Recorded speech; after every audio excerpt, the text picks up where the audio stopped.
Hello students and welcome back to channel Siraj Shaikh D आज business valuation का lecture number 3 होगा, जिससे हम कवर करने वाले नए points of business valuation start करेंगे आज का क्लास।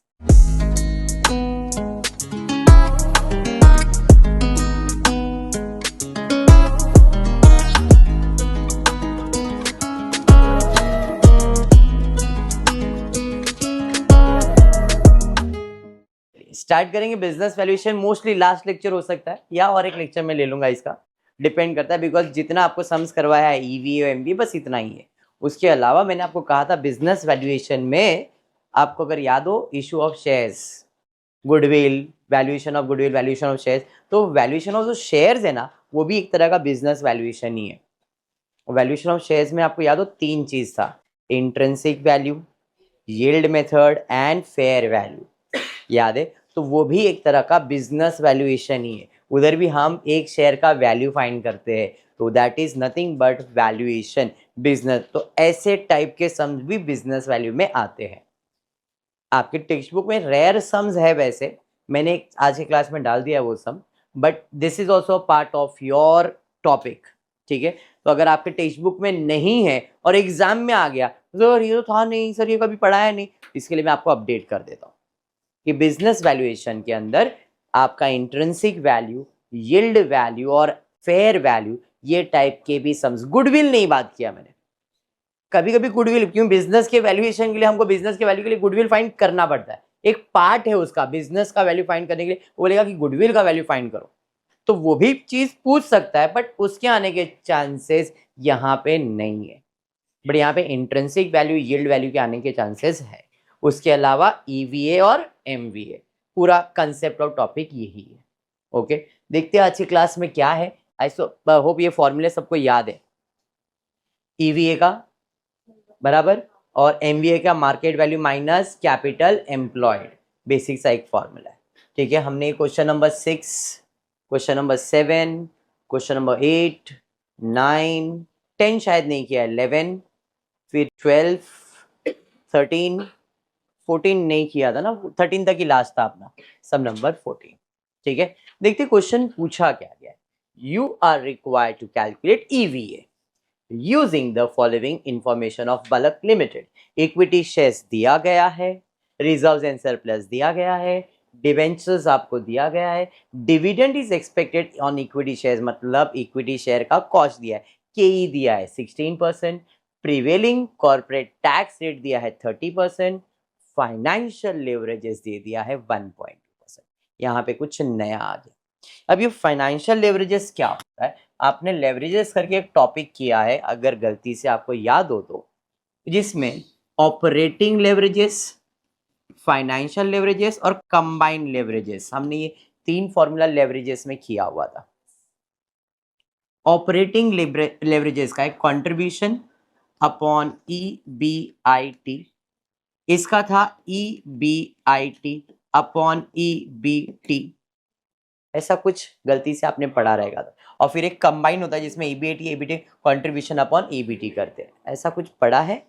अभी के लिए क्वेश्चन में फाइनेंशियल लेवरेजेस दिया है, क्यों दिया है? ताकि आपको EBIT मिल सके। क्वेश्चन में EBIT नहीं है, कैपिटल स्ट्रक्चर तो है, कैपिटल स्ट्रक्चर है, कॉस्ट है, सब मालूम है, तो इन्वेस्टर और WACC तो मिल जाएगा, बट प्रॉफिट नहीं मिलेगा। और प्रॉफिट फाइंड करने के लिए ही यहाँ पे फाइनेंशियल लेवरेजेस दिया गया है, समझा? तो कुछ ना कुछ ट्रिक लगाना पड़ेगा फाइनेंशियल लेवरेजेस के फॉर्मूले में, और आपको EBIT फाइंड करना पड़ेगा, और EBIT मिल गया तो आपका EVA फाइंड हो सकता है। कंसेप्ट समझा, सम कैसे सॉल्व होगा? ठीक है, चलिए स्टार्ट करते हैं। सबसे पहला फाइनेंशियल लेवरेजेस का फॉर्मूला लिखा। फाइनेंशियल लेवरेजेस का फॉर्मूला है EBIT अपॉन EBT, बराबर। अगर आपको फॉर्मेट याद हो तो EBIT में माइनस करते हैं इंटरेस्ट तो मिलता है EBT, EBIT में माइनस करते हैं इंटरेस्ट तो क्या मिलता है?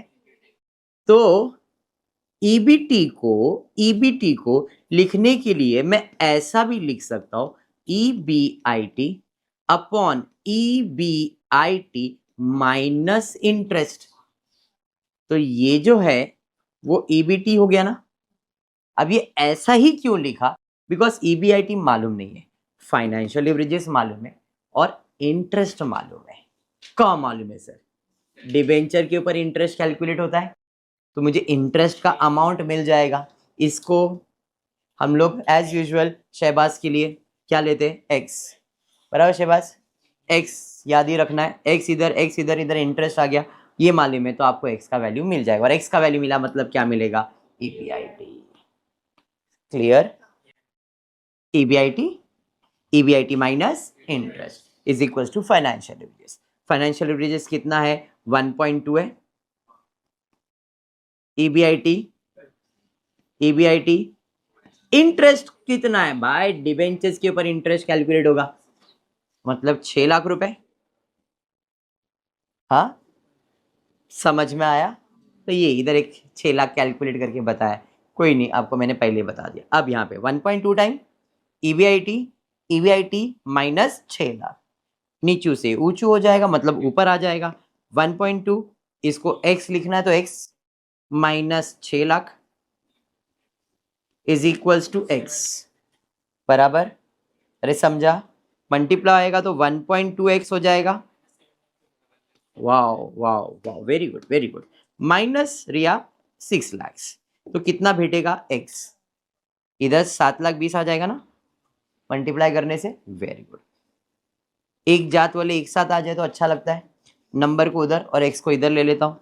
1.2x में एक x माइनस करेंगे तो 7,20,000 हो जाएगा। 1.2 में x माइनस होगा तो 0.2x इज इक्वल टू 7,20,000 हो जाएगा। देयरफॉर x का वैल्यू आ जाएगा 7,20,000 डिवाइडेड बाय 0.2। समझ में आया? ये चीज हमने किया यहाँ पे 36 लाख। क्या भेटा मेरे को? ईबीआईटी। अब ईबीआईटी मिलने के बाद अपने को क्या करना है? मुझे तो एनओपीएटी चाहिए, नेट प्रॉफिट आफ्टर टैक्स, जिसमें इंटरेस्ट माइनस नहीं होना चाहिए। तो ये विदाउट इंटरेस्ट है, हाँ या नहीं? इसमें सिर्फ और सिर्फ क्या माइनस करने का? टैक्स। कितना परसेंट? तो अपने को एनओपीटी मिल जाएगा ना। अरे समझा? समझा ये? चलिए चलिए, ईबीआईटी 36 लाख, इसमें इंटरेस्ट माइनस किया अपने को, इंटरेस्ट माइनस करने की जरूरत नहीं है, तो 36 लाख के ऊपर कैलकुलेट नहीं, 30 लाख के ऊपर नहीं, इसमें करेक्शन किया हुआ है। 36 लाख के ऊपर कितना कैलकुलेट करोगे? 30%, 36 लाख का 10%, 30% कितना? इधर मैं बाजू में सॉल्व करता हूं, ठीक है? 36 लाख माइनस, आपको कल भी बताया था, फिर से बता देता हूं कि हम जो NOPAT लिखते हैं, नेट प्रॉफिट आफ्टर टैक्स, इसमें इंटरेस्ट का खर्चा माइनस नहीं करते हैं। कल बताया था PBIT माइनस सीधा सीधा क्या करते हैं? टैक्स। इंटरेस्ट जो माइनस किया रहता है वापस ऐड बैक कर देते हैं, बराबर है? अब यहाँ पे जो प्रॉफिट आया ये EBIT का मतलब है earning before interest and tax, तो इंटरेस्ट तो माइनस नहीं करना है अपने को, तो यहाँ पे अर्निंग बिफोर टैक्स निकालने के लिए ये मेरा earning before interest and tax, इसके अंदर हम टैक्स कितना परसेंट माइनस करेंगे? 30%। 36 लाख का 30% निकालेंगे 10 लाख। आंसर में चेंजेस मिलेगा, हाँ थोड़ा। कितना आ रहा है? 25,20,000। ये समझ में आ गया? क्लियर है? इनके हिसाब से 21 लाख है, हमारे हिसाब से 25,20,000। अंडरस्टूड? पक्का? प्रॉफिट मिल गया। अभी कैपिटल स्ट्रक्चर बना लेते हैं। अरे हाँ, कैपिटल स्ट्रक्चर में हमारे पास क्या, मुझे सबका कॉस्ट मालूम है? हाँ सर, इक्विटी शेयर का तो कॉस्ट मालूम है। डिवेंचर का कॉस्ट है 10, बट ये बिफोर टैक्स है, तो इसमें टैक्स कितना है? 30, तो बैलेंस ऑफ टैक्स निकालना पड़ेगा। 30 भर दिया तो 70 बचा, 70 का 10% निकालोगे तो 7, तो कॉस्ट ऑफ डेप्ट 7% आ जाएगा। यहाँ पे हमने सॉल्व किया है। 45 लैक्स, 35 लैक्स, 45 लैक्स, 35 लैक्स डिवेंचर्स, तो कैपिटल एम्प्लॉयड कितना है? 1,40,00,000। अरे समझा? यहाँ पे ये चीज़ आ गया, बट कैसे आया समझा? ये जो मैंने इधर प्रॉफिट निकाला था उसके बाद ये लोग ने लिख दिया है। मैं ये प्रॉफिट चाहिए तो ऊपर लिख देता हूँ, बेस्ट रहेगा, प्रॉब्लम नहीं आएगा।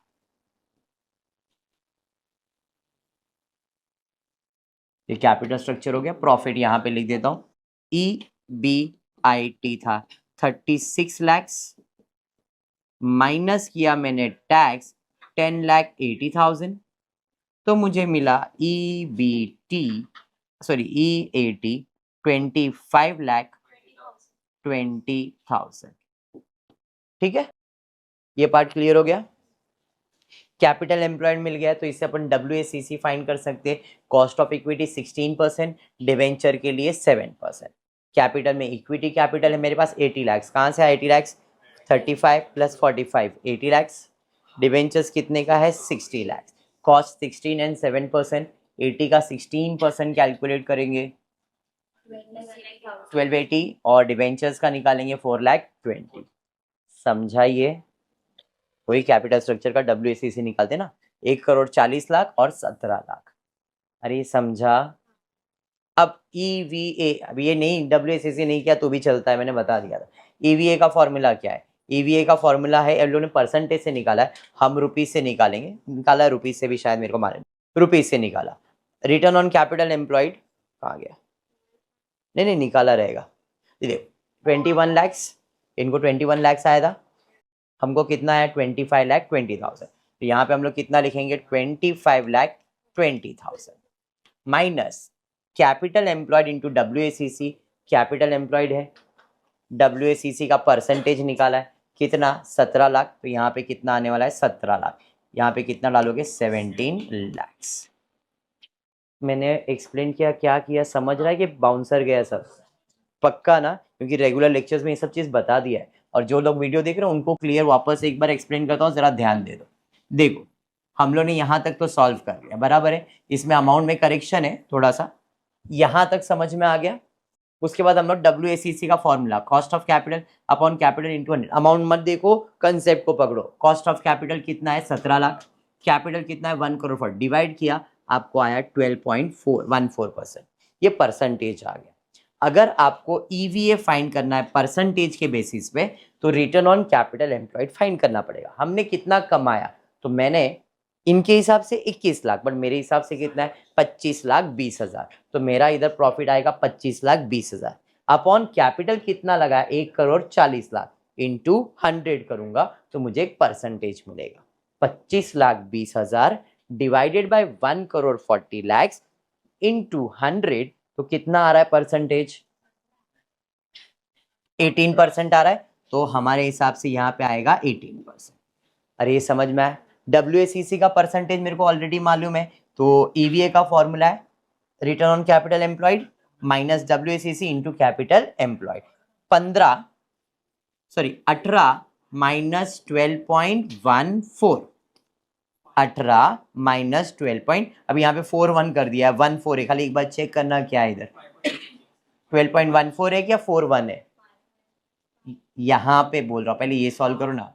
170 12.14 है, तो यहाँ पे 1 इंटू कैपिटल एम्प्लॉयड कितना है 1,40,00,000। चलो मल्टीप्लाई करके बता, जो भी आया है उसको 1,48,00,000 से मल्टीप्लाई कर लो, परसेंटेज निकाल के 18 माइनस 12.14 करोगे तो 5 पॉइंट जो भी आपको आया है इंटू 1,40,00,000 परसेंटेज दबा देना, कितना। अरे तो बोलने नहीं आ रहा है, बोल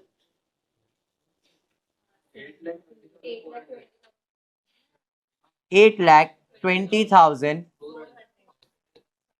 परसेंटेज दबाना था आपको। अरे समझाइए, मैंने जो ये सॉल्व किया 8,20,400, वो कौन से बेसिस पे सॉल्व किया है 25,20,000 के बेसिस पे। ये समझा आप लोग को।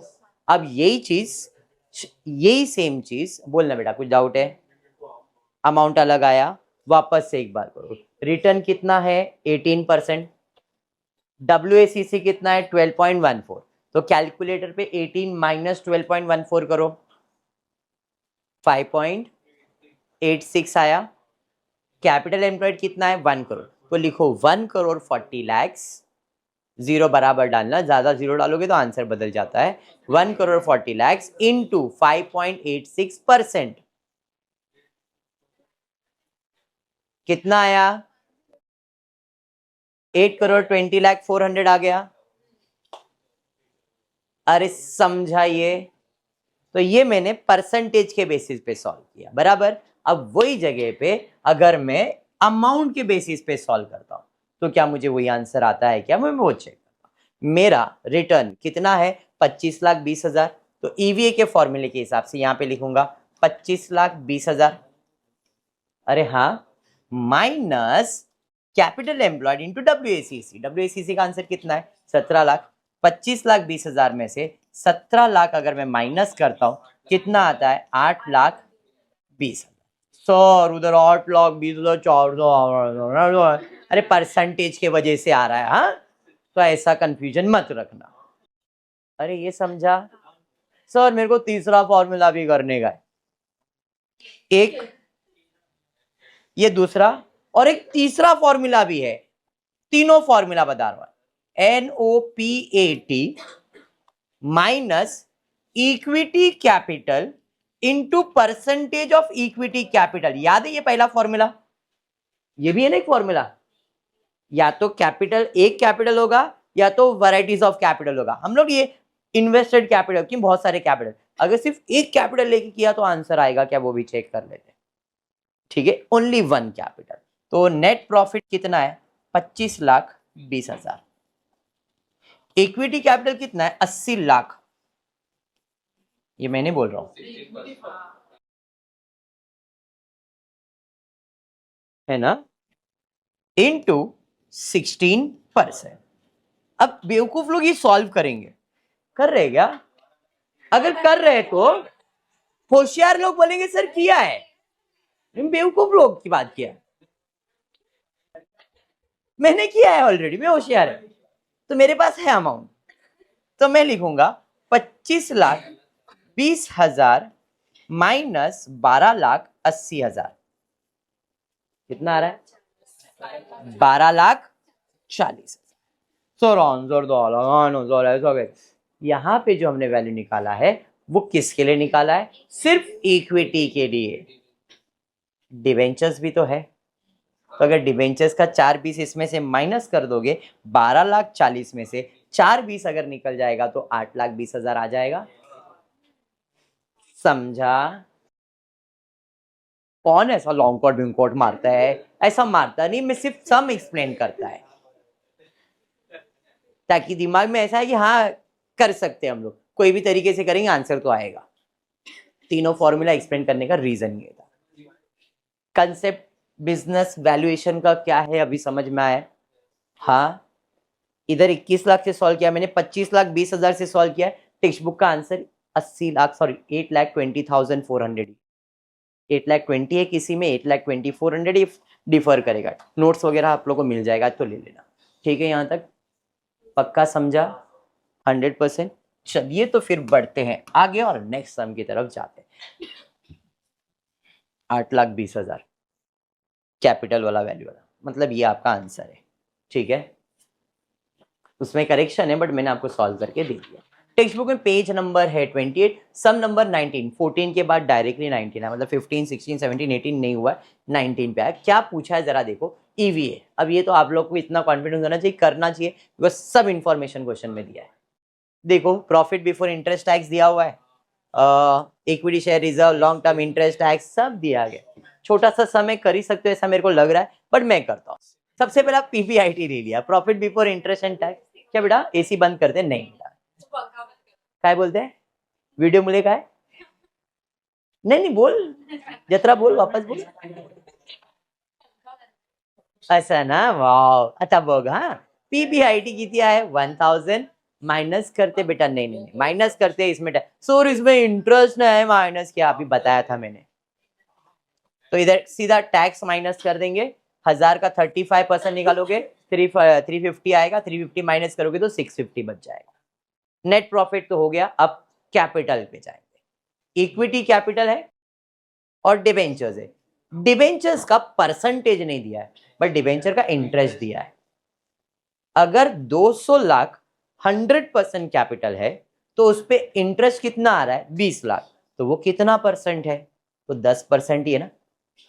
200 का 10% 20 होता है, कैलकुलेट करना है तो कर सकते हो, यहाँ पे करके ये दिखा दिया 10%। कितना आया? 10% आया। अब इसके बाद टैक्स, 10 का कितना परसेंट टैक्स? तो टैक्स भर रहा हूं मैं 35%, तो 65, 10 का 65 मतलब 6.5। ये हो गया डेब्ट का कैलकुलेशन, बराबर। अब इक्विटी का कैलकुलेशन करते हैं। इक्विटी की कैलकुलेशन के लिए जाएंगे तो बीटा फैक्टर वाला फॉर्मूला अप्लाई करना पड़ेगा, हाँ या नहीं? आता है ना? तो कॉस्ट ऑफ इक्विटी फाइंड करना है, तो कॉस्ट ऑफ इक्विटी फाइंड करने के लिए risk free return plus beta factor marketable return minus risk free return, जिसे आप CAPM मॉडल भी कहते हो, जो TY-BAF में SAPM के टेक्स्ट बुक में रहेगा। जिसको SAPM है उसको ये टॉपिक फिर से पढ़ना है, ओके। अब क्वेश्चन में देखो, रिस्क फ्री रिटर्न दिया है क्या, बीटा फैक्टर दिया है क्या, मार्केटेबल रिटर्न्स दिया है क्या? हाँ, सब आ गया। Risk free return, beta factor, marketable return, risk free return. 15 में से 10 जाएगा तो कैलकुलेटर पे देखो 5 आता है। 5 का 1.4 निकालेंगे। देखो जरा 5 का 1.4 तो निकालना पड़ेगा। तो वेरी गुड, क्या बात है, आधा ही करना था, 5 मतलब हाफ होता है 7, और उसको प्लस करना है 10, तो 17 हो जाएगा। परसेंटेज नहीं निकालने का, वो होशियार लोग निकालते, हम लोग बेवकूफ लोग हैं। 7 + 10 ही करना है क्योंकि परसेंटेज ही है, तो ये 17% हो जाएगा। 77 आया ना इधर इसके लिए, नो ओ वाह, कुछ अलग डाल दिया इसने, ठीक है। ये cost of equity, cost of debt दोनों क्लियर हो गया, क्योंकि दो ही कैपिटल है तो दोनों का ही कॉस्ट निकालना है। अब आ जाते हैं कैपिटल स्ट्रक्चर पे। इक्विटी कैपिटल स्ट्रक्चर कितना है? 3000। 3000 को हो गया सर। डिवेंचर्स कितना? 200। कॉस्ट 17% और 6.5%, 3000 का 17% कैलकुलेट कर सकते हो आप लोग, फट से कैलकुलेट करेंगे। और 200 का 6.5%, वेरी गुड, 3। तो ये मेरा प्रॉफिट आ गया, ये मालूम है, माइनस करेंगे क्या, 650 में 523 माइनस कर देंगे, हाँ? मैं ईवीए बोल रहा, ईवीए WACC क्यों, मैं मेरे को नहीं बनने का WACC, क्यों फाइंड करूं मैं? बोला है क्या मुझे ईवीए फाइंड करने का? ईवीए फाइंड करने के लिए मैं डायरेक्टली लिखूंगा net operating profit after tax minus, लिखूंगा कैपिटल एम्प्लॉयड इनटू WACC, लिखूंगा कि उसको खुश करूंगा, फॉर्मूला लिखा है, बट मैं सॉल्व ऐसे करूंगा 650 माइनस 523, सेम ही आने वाला है। WACC तुम फाइंड कर लो उसकी खुशी के लिए, बट यूज उसका कुछ नहीं है, क्योंकि अपन अमाउंट के साथ खेलने वाले, परसेंटेज के साथ खेलने वाले नहीं है। तो WACC को फाइंड करके टाइम वेस्ट करके कौन करेगा? इधर किया है लोग ने भाई, ये लोग होशियार लोग हैं, हम बेवकूफ लोग हैं, हम ऐसे ही करेंगे। सर इधर पॉइंट में फर्क आ रहा है, अरे पॉइंट में फर्क आ रहा है, लेकिन हमको पॉइंट लेना ही नहीं, हमको यही लिखना है। अरे समझ में आ गया, ठीक है, ये आपका ईवीए होगा, मैं भी यही करते हैं, समझाइए। चलिए बढ़ते नेक्स्ट सम की तरफ, देखते क्या दिया। सम नंबर 19 के बाद 18 पे आ गए, इसके पहले 19 था, अभी 18 पीछे आ रहे। Subhashree bank has a criterion that it will be giving a loan, ये सेम सम अपन ने किया हुआ है, ऐसा ही सम किया जहां तक मुझे याद है। ये क्राइटेरियन लोन देने वाले हैं, 3 साल का कुछ वैल्यू दिया था ग्रेटर देन, ऐसा कुछ हमने सम किया हुआ है। कुछ भी हो, फाइन क्या करने का है, तो डिटेल्स देखते, कुछ प्रॉफिट विफिट दिया है क्या। The bank is considering the leading money a small company that has an economic value average operating income after tax equal 60 lakhs per year for last, profit भेटला। फिर एवरेज टोटल असेट भेटलं, weighted average cost capital, weighted average cost capital म्हणजे WACC भेटलंय percentage मध्ये। Company average current liabilities दिलेला आहे म्हणजे capital employed भेटणार। काही नाही चाललंय, माहिती आहे तू कशाला ऐकणार आता, काय negative vibes. Net operating profit किती आहे बघ, किती 60 lakhs कुठे दिले, पुढे एनओपी, एनोपैट, एनोपैट जतरा ने नया नया है, एनोपैट, नो पैट, कॉलेज वाले है ना वो, नो पैट किती परत बोलना तर काय जाणार. वेरी गुड जत्रा.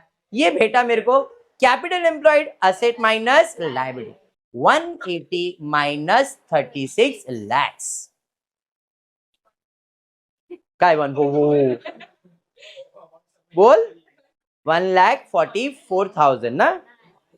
180 माइनस 36 लैक्स, लैक्स में अमाउंट है तो 1,44,00,000.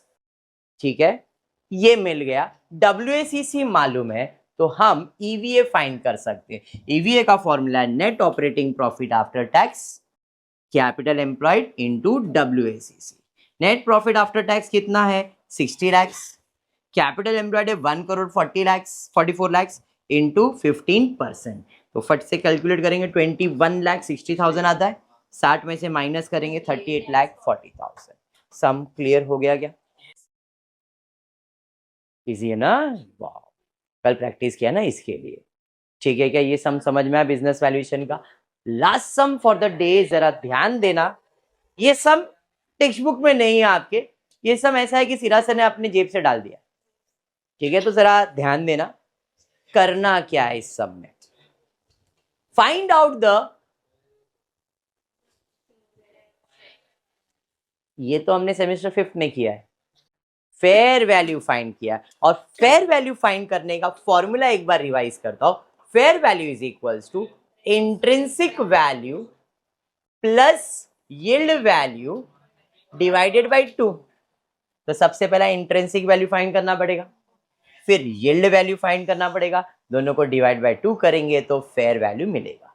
अब इंट्रिंसिक वैल्यू फाइंड करने का फॉर्मूला क्या है, असेट माइनस लायबिलिटी करेंगे, माइनस करेंगे प्रेफरेंस कैपिटल. तो मुझे मिलता है net asset available to equity share holder, उसको डिवाइड बाय इक्विटी शेयर से करेंगे तो इंट्रिंसिक वैल्यू मिलता है. ऐसा कुछ किया था. हाँ, यील्ड में वैल्यू पर शेयर का फॉर्मूला था आपको expected rate of return upon NRR into 100. फिर एक्सपेक्टेड रेट ऑफ रिटर्न का फॉर्मूला था FMP, याद आया, upon equity capital into paid up value. ऐसा कुछ किया हुआ है. FMP फाइंड करने का फॉर्मूला दिया था, FMP is equal to average profit upon number of years. जो भी एवरेज प्रॉफिट रहेगा उसमें से प्रेफरेंस डिविडेंड क्या करने का, माइनस, एप्रोप्रिएशन भी माइनस करने का. ऐसा कुछ पढ़ाया था. अभी भी यही सेम चीज एक बार रिवाइज करने का. ये मैं इसलिए करवा रहा हूं क्योंकि बिजनेस वैल्यूएशन के कुछ बुक्स में, पुराने बुक में ऐसे सम्स है, नए वाले में नहीं है, बट पुराने जो बिजनेस वैल्यूएशन के बुक सम्स है ना, उसके अंदर ये था, इसलिए करवा रहा हूँ. हो सकता है तुम्हारे नए सिलेबस में दिया ही नहीं है, लेकिन जो पेपर सेटर है, एक्सपीरियंस है, उसने डाल दिया, बोला है बिजनेस वैल्यूएशन में देखो मैंने बुक में से पेपर सेट किया, तब आप फंस जाओगे, इसलिए मैं करवा रहा हूँ. ठीक है, चलिए स्टार्ट करते. सबसे पहला इंट्रिंसिक वैल्यू फाइंड करने के लिए असेट माइनस लायबिलिटीज करेंगे. तो असेट माइनस लायबिलिटीज के लिए असेट का इंफॉर्मेशन तो दिया नहीं है, फिक्टिशियस असेट दिया गया है. तो हम यहाँ पे अप्रोच रखेंगे लायबिलिटीज माइनस असेट का. अब लायबिलिटीज माइनस असेट मतलब लायबिलिटीज में कौन सा लायबिलिटीज लेने का, इंटरनल लायबिलिटीज लेने का, और माइनस करने का असेट कौन सा असेट, फिक्टिशियस असेट. तो इंटरनल लायबिलिटीज में कंपनी के पास इक्विटी कैपिटल है, प्रेफरेंस कैपिटल है, रिजर्व्स है, सब. करंट लायबिलिटीज में क्रेडिटर्स है, ये एक्सटर्नल हो गया.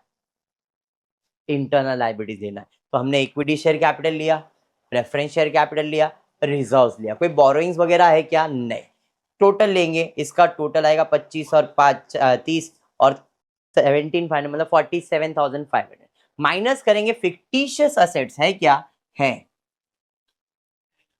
और डिस्काउंट इशू एक्सपेंसेस भी है. 3.5 लाख का तुम्हारा फिक्टिशियस असेट्स है. अरे समझ में आ गया. माइनस करो कितना आता है, कितना 40 2 मिनट में कितना आ रहा है? 44 पक्का ना?